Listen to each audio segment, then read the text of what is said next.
So நேற்று எக்ஸாக்டாக ஒரு 12:30 மணி வந்து இருக்கும். அந்த டைமில்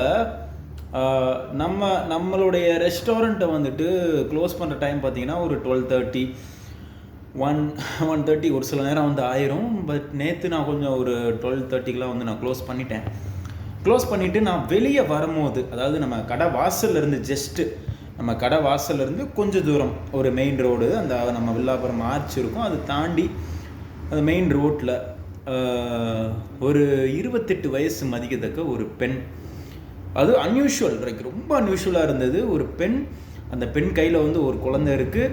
அந்த அவங்கள சுற்றி ஒரு 2 குழந்தைங்க நின்றுக்கிட்டு இருக்காங்க. கை குழந்தை ஒன்று கையில் இருக்குது, 2 சிறு பெண் குழந்தைகள் வந்து அவங்கள சுற்றி வந்து நின்றுக்கிட்டு இருக்கிறாங்க. நான் அவங்கள பார்த்துட்டு நான் கிராஸ் பண்ணி போயிட்டேன். நான் ஒரு 200 மீட்டர் தள்ளி போயிட்டேன்.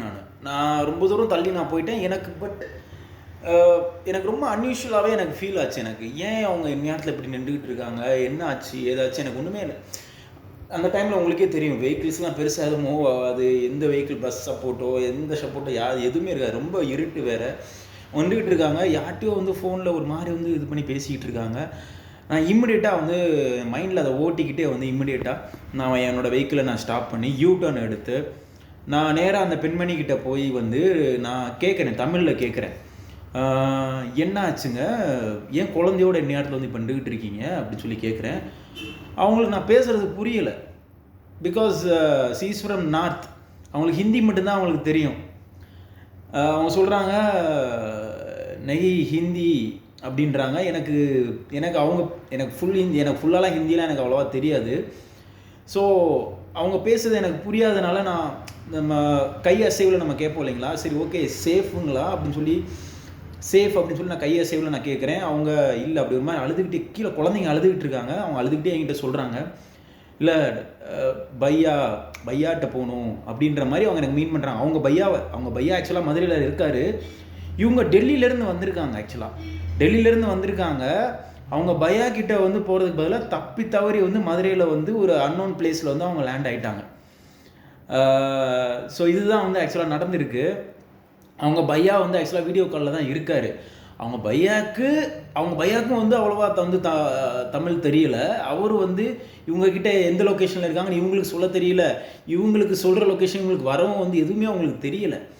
ஸோ அவங்க பேசிகிட்டேன்னு நான் அவங்ககிட்ட ஃபோனை வாங்கி பேசினேன். அவர் ஒரே ஒரு லொக்கேஷன் மட்டும் கொஞ்சம் கரெக்டாக சொல்லுங்கள் அப்படின்னு சொல்லிட்டு நான் வந்து கொஞ்சம் அதாவது லொக்கேஷனை ப்ராப்பராக சொல்லுங்கன்றத கொஞ்சம் வந்து ஹிந்தி கலந்து இங்கிலீஷ் கலந்து தமிழ் கலந்துன்னு வந்து கேட்டேன். எனக்கு பேச தெரில அவங்ககிட்டயும். அவங்களுக்கு வந்து ஃபுல்லாக வந்து ப்ராப்பரான லாங்குவேஜ் தெரியாதனால.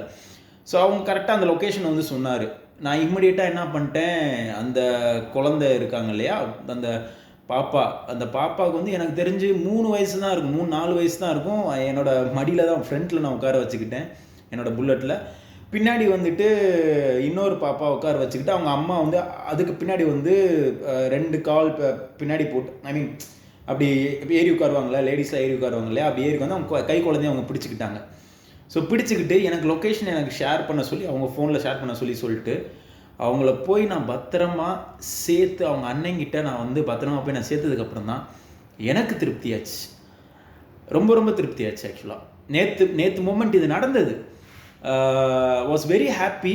பட் ஆனால் இந்த மாதிரி தான் பெண்கள் இப்படி ஏதாவது ஒரு சமயத்தில் வந்து தனியாக வந்து ஒரு கயவர்கள் கையிலையோ யார் கையிலையோ வந்து சிக்கும் போது அது தவறாக போய் வந்து முடிஞ்சிருது.